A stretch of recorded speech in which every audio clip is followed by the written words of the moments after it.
Katikrend, alam mo ba ang kwento ng isang bayan kung saan ang kapayapaan ay biglang naglaho? Maaliwalas ang simula, masayang-masaya ang mga tao, may mga parada sa kalsada, may mga talumpating puno ng pangako. Ngunit sa likod ng mga ngiting iyon, may nakatagong dilim.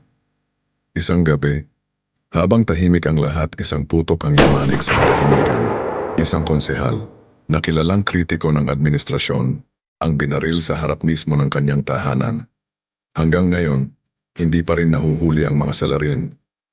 Pero alam ng mga tao, sa kanilang mga bulong-bulungan, sa kanilang mga tingin, alam nila kung sino ang may kagagawan.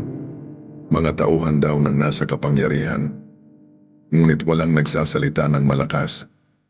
Walang naglalagay ng pangalan. Sa bayan na ito, minsan ang katotohanan ay nakakubli sa takot. Ngunit hanggang kailan dapat manahimik? Kung gusto mong malaman ang buong kwento, i-subscribe ang aming channel, paki-like and share na din. Sama-sama nating tuklasin ang katotohanan.